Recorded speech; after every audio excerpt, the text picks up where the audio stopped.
할렐루야. 여러분 그 서정윤 시인이 쓴 홀로서기라는 시 아시죠? 애처로운 시입니다. 기다림은 만남을 목적으로 하지 않아도 좋다. 가슴이 아프면 아픈 채로 바람이 불면 고개를 높이 쳐들면서 날리는 아득한 미소. 어디엔가 있을 나의 한쪽을 위해 헤매이던 숱한 방황의 날들. 태어나면서 이미 누군가가 정해졌었다면 이제 그를 만나고 싶다. 이 한행 때문에 한동안 젊은이들이 난리였지요. 또 하나 한행을 소개한다면 홀로 선다는 건 가슴을 치며 우는 것보다 더 어렵지만 자신을 올가맨 동아줄 그 아득한 끝에서 대롱이며 그래도 멀리 멀리 하늘을 우러르는 이 작은 가슴. 누군가를 열심히 갈구해도 아무도 나의 가슴을 채워줄 수 없고 결국은 홀로 살아간다는 걸 한겨울에 눈발처럼 만났을 때 나는 또다시 쓰러져 있었다. 이 시는 1987년도에 발표되었는데요, 도종환 시인의 접시권 당신이라는 시와 함께 대중의 큰 사랑을 받았던 시입니다. 그리고 시의 전성시대를 열었던 최고의 감성시죠. 안타깝게도 훗날 시인의 불미스러운 사건으로 인하여 아름다운 시적 감성에 조금 빛이 바래긴 하였지만 그래도 한 시대를 풍미하며 수많은 사람의 가슴에 시적 감성의 등불을 켜주었던 위대한 시입니다. 위대한 시. 1980년대 중후반의 사회구조는 이 전체주의 시대에서 민주주의 시대로 넘어가면서 각 개인의 실존과 가치의 발견이 깨어나던 때였습니다. 그래서 전체에 속한 내가 아닌, 전체의 일부분으로서의 내가 아닌 개인적이고 독자적인 실존으로서의 삶을 누구나 다 목말라 하기 시작했습니다. 그런 시대 흐름 속에서 이 홀로서기라고 하는 시는 존재적인 향수, 근원적인 뭐라고 할까요? 원형의 삶을 불러일으키며 많은 사람들의 감성을 건드려 주었습니다. 그래서 대중으로부터 큰 반향을 일으켰던 잊혀지지 않는 시죠. 사실 제가 쓰려고 했는데 이분이 먼저 써가지고. 그렇습니다. 만남을 목적으로 하지 않아도 좋은 기다림. 가슴이 아프면 아픈 채로 바람이 불면 고개를 높이 쳐들고서 날릴 수 있는 아득한 미소. 그 가장 깊은 존재로적인 사랑과 기다림의 끝에서 이제는 누군가를 만나고 싶다는 것입니다. 그뿐입니까? 홀로 선다고 하는 것은 가슴을 치며 우는 것보다 더 애처롭고 처절하다는 것입니다. 그래서 내가 아무리 누군가를 갈망하며 갈구한다 할지라도 누가 나의 텅 빈 가슴을 채워주겠냐는 것이죠. 그러니 사람은 누구나 쓰러지고 쓰러지더라도 홀로 서기를 해야 한다. 이게 이제 시적인 화자가 이야기하고 싶은 것입니다. 얼마나 아름답고 처절하고 애처로운 시입니까? 사람은 누구나 홀로 서기를 할 수 있어야 됩니다. 언제까지 부모가 내 인생을 책임져 줄 것이며 언제까지 사랑하는 사람의 사랑만. 우리 부부도 영원히 함께 할 수 없는 게 우리의 삶입니다. 그래서 인생을 살다 보면 한겨울에 눈발을 만날 때가 있습니다. 처절한 삶의 폭풍을 만날 때가 있어요. 그럴 때 우리는 처절하게 쓰러집니다. 애처롭게 넘어집니다. 그래도 우리는 일어나야 한다는 것입니다. 다시 홀로 서기를 해야 한다는 것이죠. 여러분, 저도 누구 못지않게 홀로서기를 많이 연습했던 사람입니다. 누구보다 인생 밑바닥에서 처절하게 홀로서기를 연습해왔던 사람입니다. 제가 예수 믿는다고 신학교 간다고 집에서 쫓겨나던 날 그렇게 눈발이 세게 날렸어요. 눈보라가 얼마나 매섭게 내리쳤는지 두 눈에 눈물을 흘리며 집을 나오는데 눈물이 두 볼에 얼어붙을 정도였습니다. 내 일은 그만두고 바지 하나 그리고 봄잠바를 입고 성경 찬송 들고 집에서 나올 때 내 마음속에 이런 노래가 막 사무치게 빗발쳤습니다. 몸에 걸친 던부롯이 내게 족하고 들고 나선 주의 말씀이 넉넉하여라. 제가 딱 성경 찬송 하나 들고 집에서 나왔거든. 혹독한 겨울의 눈보라가 저의 인생을 쓰러지게 만들었습니다. 집을 나왔지만 녹을 데가 없었습니다. 군산으로 올라가서 이 교회 저 교회 배회하며 굶주림의 허덕이었습니다. 그 중에 한 교회가 군산의 중동성결교회인데 그 지하실에서 제가 며칠 자기도 하고, 그 교회를 또 제가 이번 수요일날 집회를 가는데요, 광주신학교회 가서도 기숙사에서 120원짜리 식권이 없어가지고 많이도 울었습니다. 아이고, 그때 우리 남진 장로님이 저희 매형이 되셨더라면. 아니, 저희 누님이 남진 장로님 되게 좋아했거든요. 그럼 내가 이렇게 굶어 죽을 필요는 없었을 거예요. 내가 굶어가지고 키가 안 컸다는 사실 아십니까? 백암교회를 개척하던 때는 어땠습니까? 수많은 사람이 술을 먹고 와서 얼마나 저를 쓰러뜨리려고 했는지, 멱살 잡고 제 얼굴에 침 뱉고 그냥 구둣발로 그냥 얼마나 저를 자존심 모욕을 줬는지 몰라요. 그래서 제가 한동안 쓰러지기도 했습니다. 그러나 다시 일어났습니다.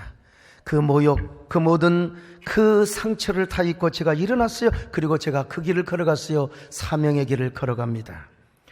저는 그때 시집 한 권 읽지 못했습니다. 소설책 한 권 못 보고 영화 극장 한 번도 못 갔어요.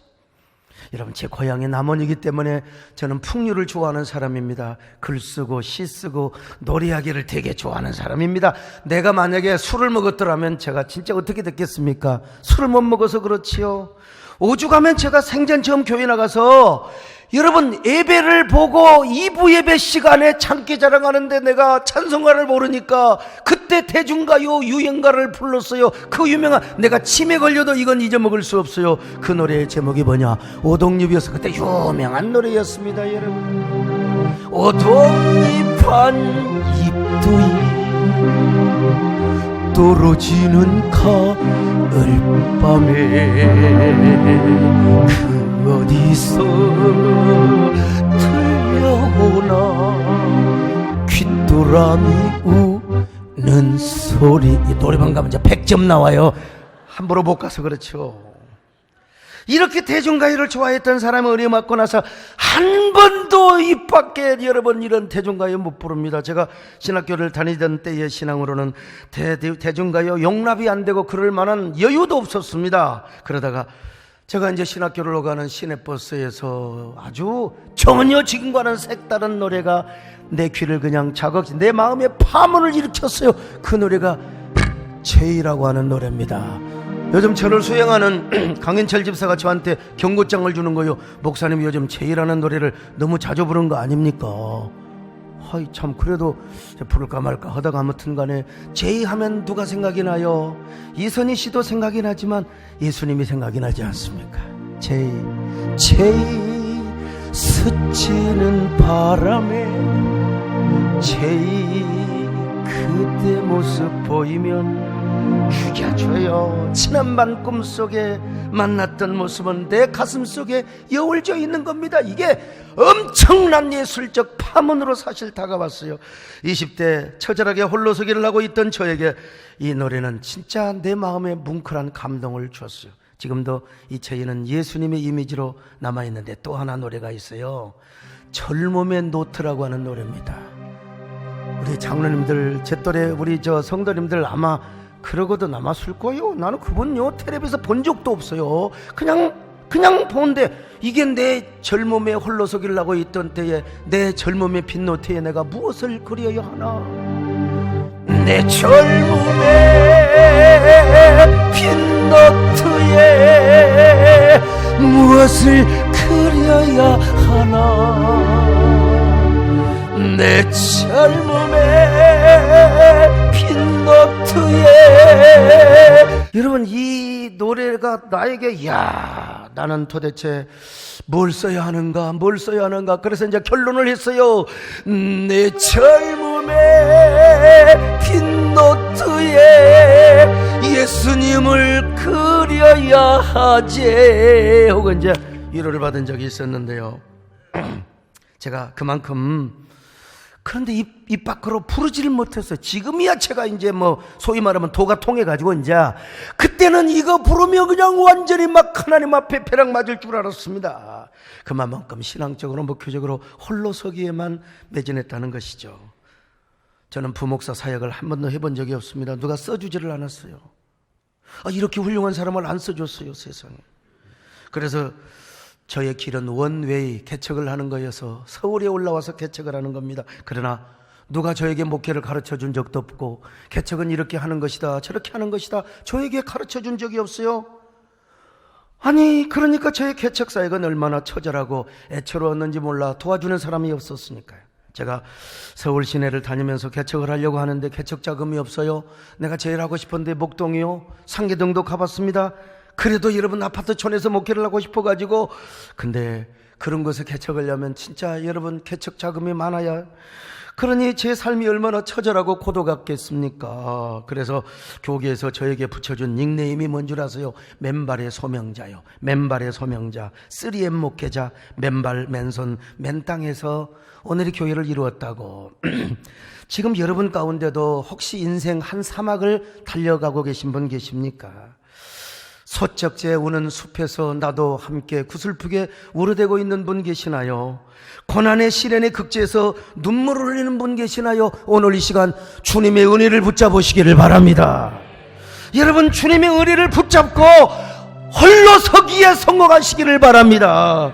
사막 한가운데든지 광야의 극지의 땅이든지 정박한 숲에서든지 여러분 일어나셔야 됩니다. 일어나서 사명의 길을 가야 될 줄로 믿습니다. 아멘. 나는 거리라 주의 길을 거리라 주님 발자취를 따라 나는 거리라 나는 거리라 주의 길을 거리라 주님 발자취 나는 거리. 여러분, 우리 신앙생활도 마찬가지예요. 처음에는 전도자의 안내나 순장의 케어가 필요하지요. 교육자의 도움도 필요합니다. 주변 사람이 막 그냥 격려하고, 그런데 뭐 양육받고 그럴 때 한동안은 진짜 이 교회가 대단하구나. 근데 시간이 지나면 처음이야 엄마처럼 언니처럼 그냥 케어해주고 격려해주니까, 그런데 여러분 시간이 지나면 아무것도 아닌 거 가지고 시험 받을 수 있어요. 순장 때문에, 구역장 때문에, 아니면은 뭐 교역자 때문에, 심지어는 여러분 저 때문에도 시험 얻을 수 있습니다. 그러나 시험 없는 교회는 아무 데도 없습니다. 가시 없는 교회가 없거든요. 이놈의 가시 때문에 교회를 옮기면 다른 교회 가면 또 왕가시가 생겨요. 그놈의 가시가 안 돼. 눈구녕을 푹 쑤시는 거예요. 얼마나 아픈지 몰라요. 눈물 나서. 그래서 어떤 사람도 교회를 안 다니는 사람도 있습니다. 여러분, 그때 하나님께서 왜 아픔을 주는 줄 아세요? 교회 나가지 말라고 하는 게 아니에요. 여러분, 홀로서기를 하라고. 이제 홀로서기가 할 때가 되어서 하나님이 그런 고난과 시험을 주시는 겁니다. 그래서 여러분의 마음이 아프고 다쳐서 포기하고 살고 싶고 그런다 할지라도 여러분, 홀로서기를 잘할 수 있기를 축원합니다. 홀로서기를 해야 되는데 그때 어떻게 홀로서기 합니까? 주님의 손을 잡는 겁니다. 주님은 언제나 여러분에게 손을 내밀고 계세요. 그 손만 잡으면 되는 것입니다. 여러분, 이 시간도 교회는 나왔지만 혹시 마음이 다친 분 계세요? 실망하고 정말 인생 참 더럽고 귀찮고 그럴 때, 힘들어 포기하고 싶을 때 주님의 손을 잡아보세요. 주님의 이름을 잡아보세요. 그러면 주님이 여러분의 손을 잡고 일으켜 주신다니까요. 여러분 길을 걸어가게 해주시는 거요. 이러기를 반복하다 보면 주님의 이름이 내 안에 거합니다. 주님의 능력이 내 안에 거하게 되는 거요.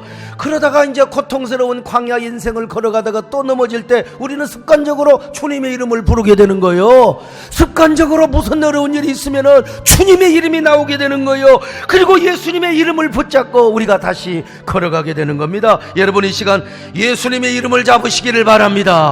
주님의 손을 잡으시기를 바랍니다. 여러분, 주님의 손을 잡고 일어나시기를 축원합니다. 예수의 이름으로 나는 일어서리라. 주가 주신 능력으로 나는 일어서리라. 원수가 날 향해 와도 쓰러지지 않으니 주가 주신 능력으로 주가 주신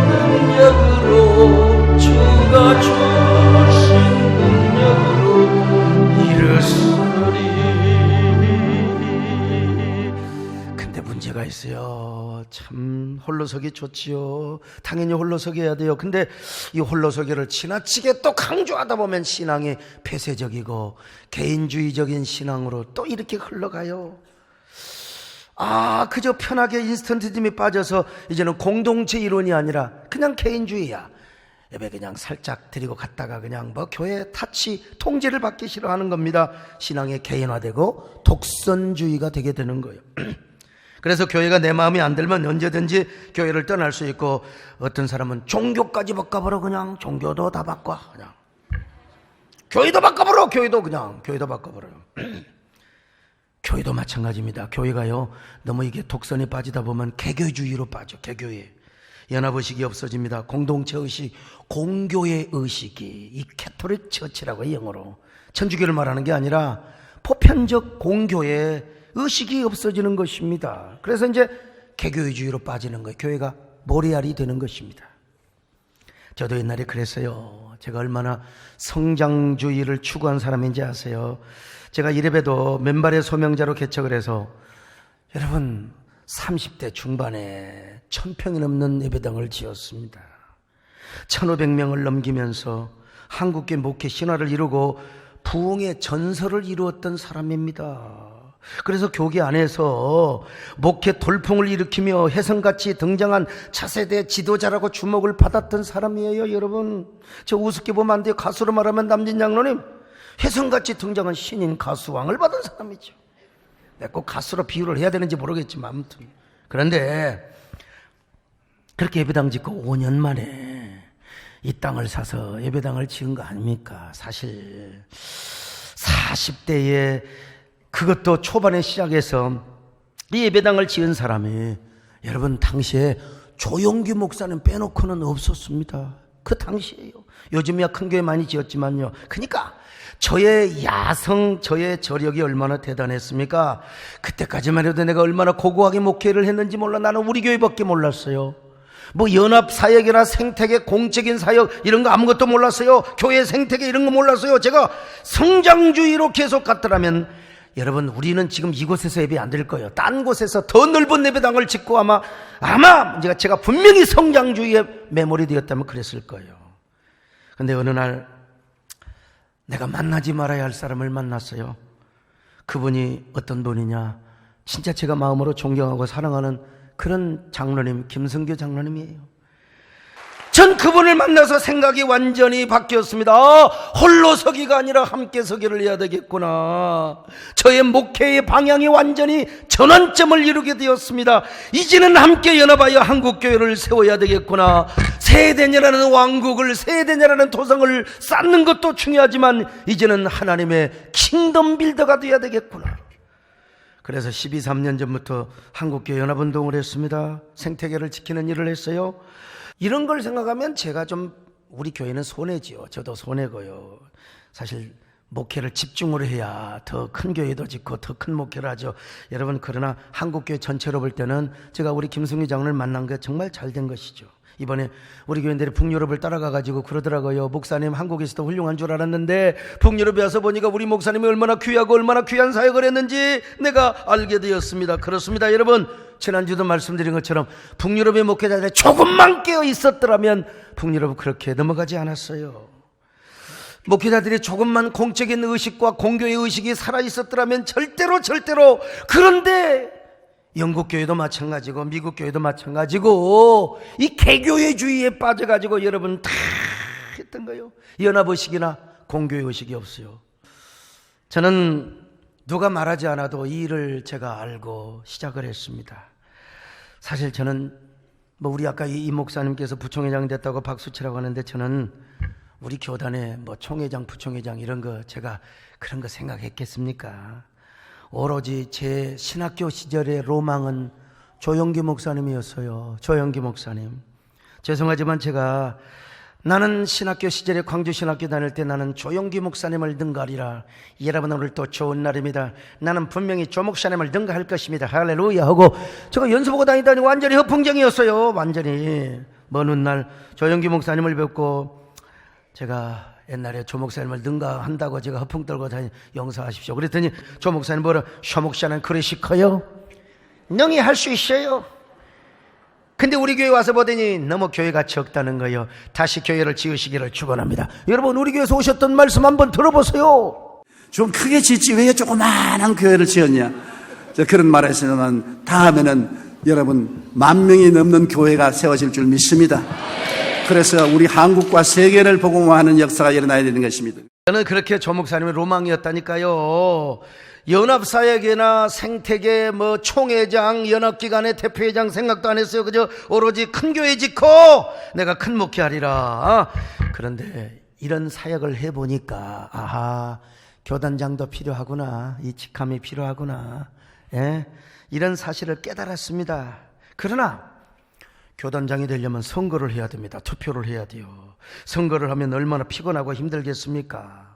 근데 하나님의 은혜로 우리 교단 역사에 37년, 38년 역사에, 그것도 최연소의 나이에 무투표로 제가 이 단독 후보가 되어가지고 무투표로 부총회장이 된 것입니다. 제가 경쟁자와 선거를 했더라면 얼마나 체력 소모전을 했겠습니까, 여러분. 그런데 제가 기쁘기보다는 너무나 송구하고 죄송해서 꽃다발 가져왔지만 제가 안 받았어요. 이거 잘 뒀다가 다른 임원들에게 드려라. 왜냐하면 저 말고도 다른 분들 할 사람 많은데 그분들 보기에 내가 너무 미안하잖아요. 그러면서 제가 기도해 주시고 헌신해 주신 성도님들의 모습이 너무나 눈에 어른거렸어요. 그리고 참 눈물이 픽 날라고 하더라고. 여러분, 제가 총회 출입을 24년을 넘게 했어요. 개혁 측에서부터요. 한 번도 개근을 한 적이 없습니다. 저는 총회 정치보다 목회에만 관심이 있었습니다. 총회 하다가도 무슨 신방에서 올라와 버렸어요. 수요예배 와버렸어 그냥. 그리고 소식은 나중에 인터넷이나 다른 걸로 듣고요. 그리고 제가 광주에서 총회할 때는 또 제가 병원 가야 하고 검사도 해야 되는데 전남대 병원에 가서 입원해서 닝기리 맞고 쉬었어요. 제가 그랬던 사람입니다. 근데 이번에는 마지막 날까지 제 자리 부총회장석에 앉아서 땡땡이도 못 치고 개근을 해야 되니 얼마나 좀이 쑤셨겠습니까? 딴 사람은 다 참는데 당신은 못 참을 것이라고. 여러분, 제가 끝까지 참았습니다. 참았어요. 그러나 저는 부총회장석에 앉아서 계속해서 우리 교단을 생각하고 한국교회를 생각했습니다. 내년이 되면 제가 이제 자동적으로 초대받아서 총회장이 되는데, 우리 교단은 1959년 WCS 가입 문제로 인하여 허벌판에서 황무지에서 다시 시작합니다. 우리 교단의 선진들은 그때 눈물로 총신대를 짓고 우리 교단에 지금 대치동에 회관을 지었습니다. 그리고 세계 최대의 장로 교단으로 부흥을 하였어요. 그야말로 눈물 나는 교단사를 이루었지요. 그래서 내년은 이제 총회장 임기 때 교단 발전을 위해서 수고해 주신 분들을 추적해서 제가 정말 정식으로 다큐도 만들어서 남겨놓고요, 또 뮤지컬도 기획을 해서 진짜 한번 교계에 보여주고 싶고요. 그리고 총회 차원에서 그분들 가문에 자랑할 만한 포상, 그분들 다 돌아가셨지만 자녀들 불러다가 다 이렇게 돌아가시지만 자녀가 이제 그 포장을 받게 돼요. 훈장을 받게 되고. 그래서 제가 이제 그렇게 한번 하려고 합니다. 그런데 우리 교단 사역으로만 제가 끝나지 않고요, 제가 우리 교단의 순수성과 정체성을 지키면서 한국교회를 지키고 보호하는 일을 하려고 합니다. 여러분, 생태계 원리 아시잖아요.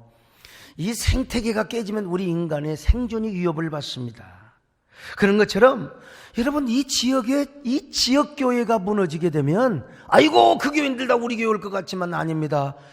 이 조그마한 교회가 무너지면 우리 교회도 무너지게 되는 거예요. 앞으로 언젠가요. 다른 교단이 무너지면 우리 교단만 건강하면 된다. 천만의 말씀.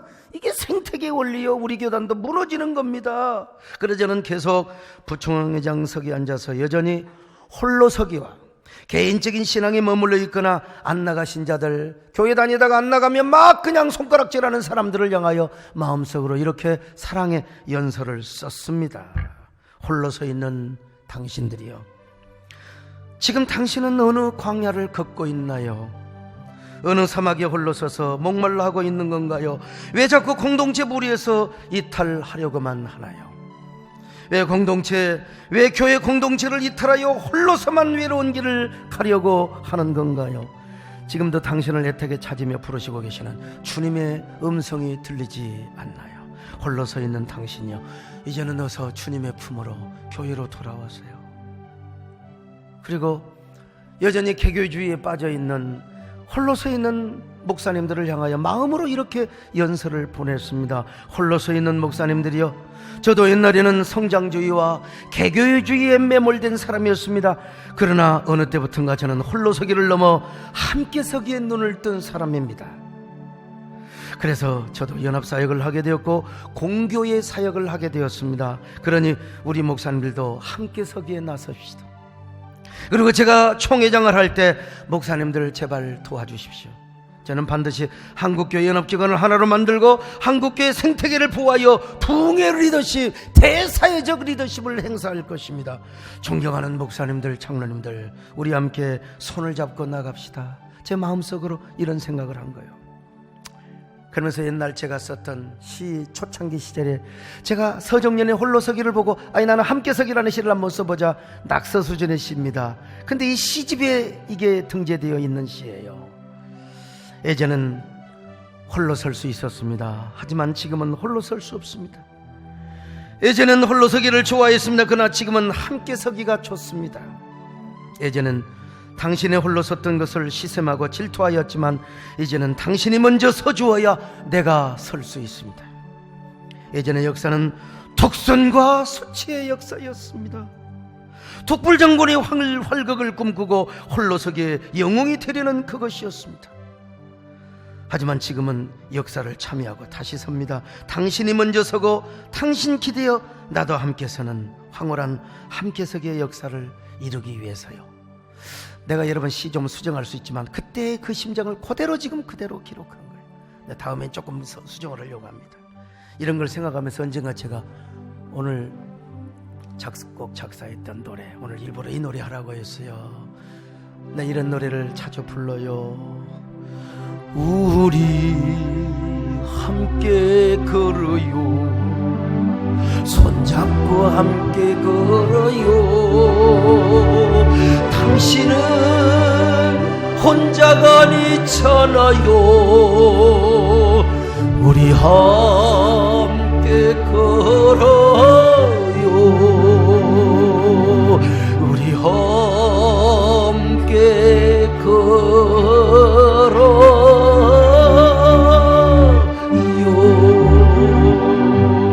시편 133편 1절을 보실까요? 시작. 보라, 형제가 연합하여 동거함이 어찌 그리 선하고 아름다운고.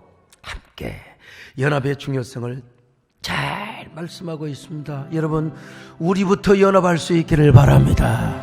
우리부터 하나 되시기를 바랍니다. 참, 우리 박은성 목사님 오늘 강단을 드려야 되는데 어떻든 뭐 한 번 오고 말고 하기가 좀 그래서 다음에 오시면 제가 한번 내리 쫙 그냥 드리겠습니다. 우리 박은성 목사님은 진짜 LA에서 고고한 목회를, 그 어려움, 그 엄청난 공격을 당해 꿋꿋하게 백절불굴의 정신을 가지고 교회를 지켜내 여러분 지금 가장 건강한 교회로, 이 이민교회도 말이죠, 너무 참 좌초되고 쓰러지는 경우가 많은데 아주 그냥 열린목교회가 진짜 하늘문이 열려 있어서 교회를 지켜내요. 저녁마다 우리에게 지금 은혜를 주시고 계십니다만은 우리가 연합할 때 우리 한국교회가 하나 될 줄로 믿습니다. 한국교회가 연합할 줄로 믿습니다. 아멘. 교회야 서로 연합하자, 우리 서로 연합하자.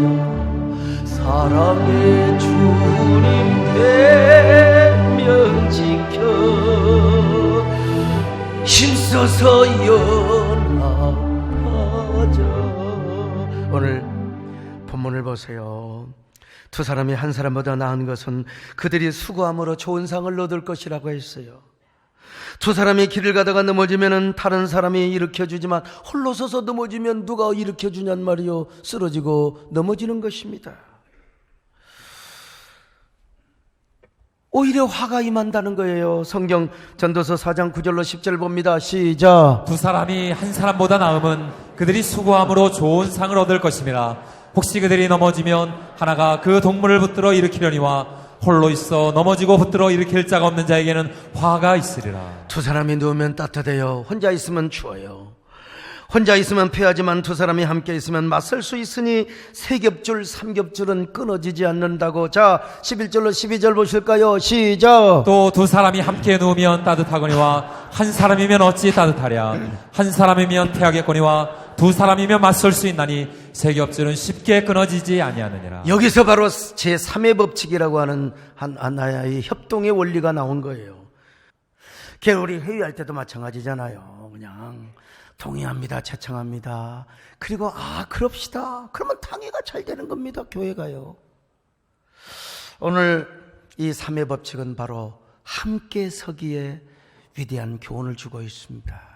여러분, 그럼에도 불구하고 여전히 홀로 서인 것만을 고집하시겠습니까?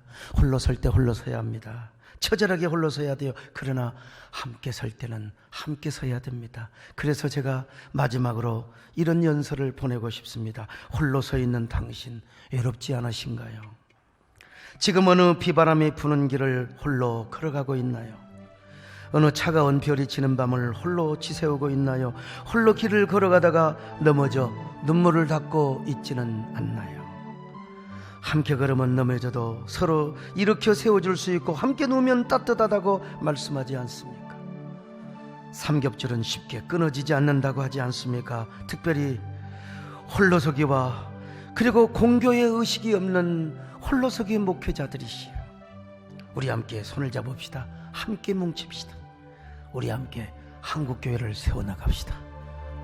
제 설교는 모든 방송을 통해서 그리고 유튜브를 통해서 나갑니다. 방송을 통해서 인터넷을 통해서 말씀을 듣는 모든 분들도 함께 손을 잡고 걸어가며 한국교회를 세웠으면 좋겠습니다.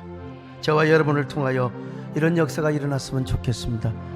한국교회 처치 플랜팅, 놀라운 역사. 그러기 위해서 여러분, 우리 옆 사람과 함께 손을 잡으시고 한번 찬양을 합시다. 사랑하는 주님 앞에, 사랑하는 주님 앞에, 형제자매 대표님 잡으세요. 크신 은혜 생각하는 주를 찬송부 주 예수 오늘 받아 모든 사랑 내 마음같이 혼란같이 위로하고 진심으로 사랑. 하나님 아버지, 홀로 서 있는 나 자신은 아닌가요? 홀로 설 때는 홀로 서더라도 함께 설 때 함께 서게 하여 주옵소서. 그리고 주님의 이름으로 함께 걸어가게 하여 주시옵소서. 예수님의 이름으로 기도 올려옵나이다. 아멘.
죄